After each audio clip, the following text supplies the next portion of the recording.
kind of thought it would be fun to kind of flip the script. You guys talk about a lot of stories from the Toadies perspective. Yep. I have a story in which the Toadies are the villain. You may have heard this before. It's some friends of ours. You guys remember Truck Stop Love out of Kansas? Yeah. Oh, yeah. We were in a contest with them. Yeah. We're going to talk about that. Let's do it. We have a ton of stories that we could tell about disappointing people with our image. Let's hear some of those. Absolutely. I mean, we could talk about MTV. We could talk about ABC in concert. We could talk about all of the times where our label or somebody was counting on us to really deliver, and all we did was go out and fuck it up. Let's hear about fucking up MTV. Let's start there. We'll start with MTV. So we won this contest, and so we had to go to Dallas to play in this band contest. I think it was Arlington. So to speak. Was it Arlington? Well, that's right outside of Dallas. Same area, yeah. So we get, the night before, we just played a show in Manhattan and got completely blasted and had to leave early in the morning. That's a long-ass drive. Right. And we're shotgunning beers in the van all the way down there. We get to the room and pretty much everybody passes out. And then the next day we get over to I think it was this big auditorium and started getting told what to do by the stage hands or whatever. So we just pretty much said, fuck you guys, and left. And so we go back to the hotel and of course we're drinking all day, and we get back over to when we're supposed to play and find out it's a Mothers Against Drunk Driving. Oh, no. Sponsoring it.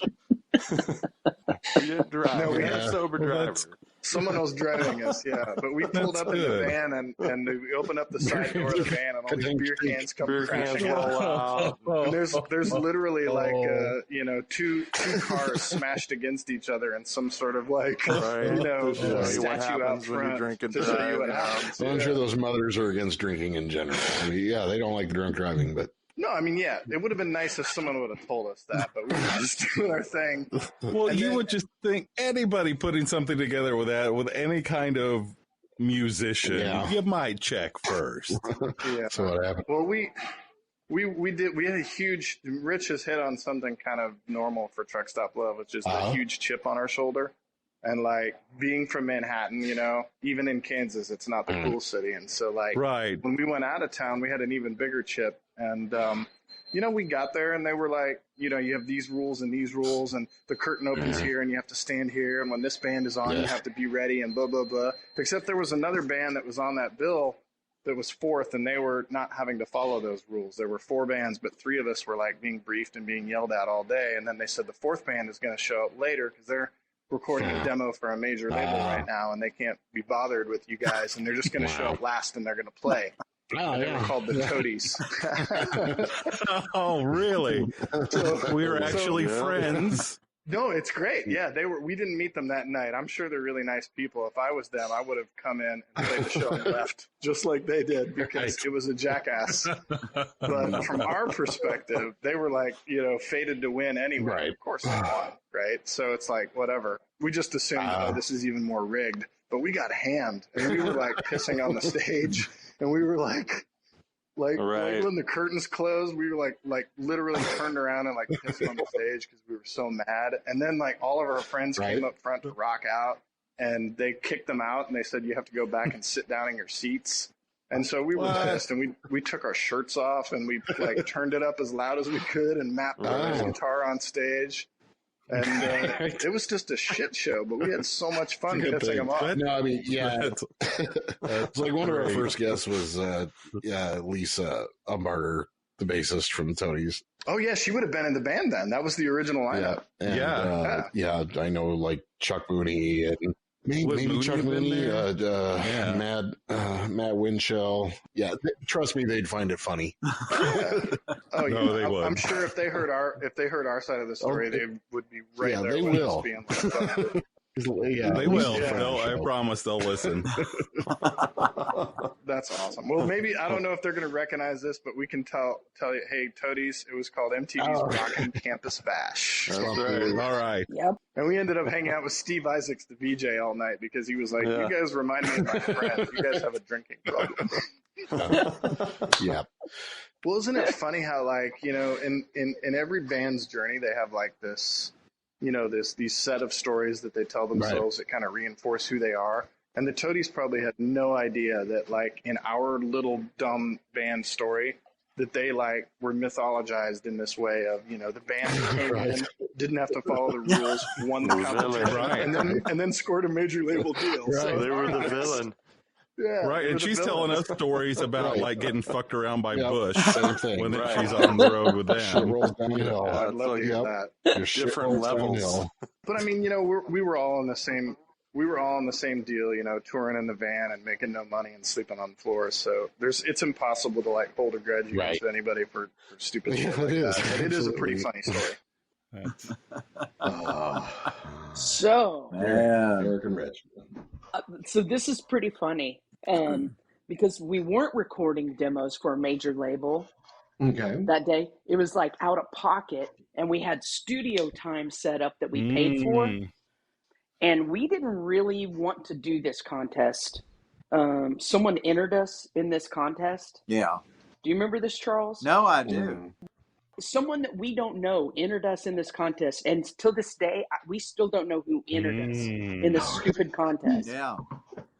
And we get this notification that we made it to the next round. And we're like, whatever. It was just kind of, we didn't want to do band competitions because we lost so many battle of the band things, and we didn't want to do another battle of the bands. It was stupid. And so we told MTV that we weren't going to do it, that we have studio time booked already and we can't cancel it, we can't lose our money. So because they were telling us all those rules, and we're like, well, we're just not going to do it. We're just not going to do it. And they're like, well, you got to do it. And we're like, we have the studio time. And so they're like, listen, we'll put you on last, because we told them our studio time ends here. We're going to be in Dallas. It's going to take us a while to get to Fort Worth and load up.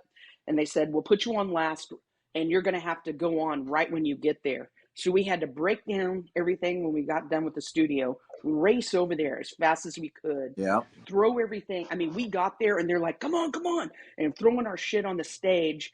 And we didn't even have time to like grab a drink of water, and we had to play the show that we didn't want to fucking play. So because we didn't give a fuck, I mean, we had a really good show, and plus we were in the studio all day. Just tired. But we did not want to do it. We thought we were going to lose. There was a band from El Paso. I can't think of who it is. I can't remember. Yeah. They actually went on and got signed. I can't remember, but anyway, this band, they're kind of like Fastball. Yeah, I saw them open for Squeeze not too long ago. Still got it. Yeah, and so we thought they were going to win because that was the band that we saw play. And we didn't see any of the other bands. We don't know anything else that was happening at all. We just know that we came in through the back door. They like hurried us up, set up our shit, and we played 20 minutes, 30 minutes. Oh, yeah. If that long. I think I've even got the video of our interview on my YouTube page. Oh, wow. Yeah.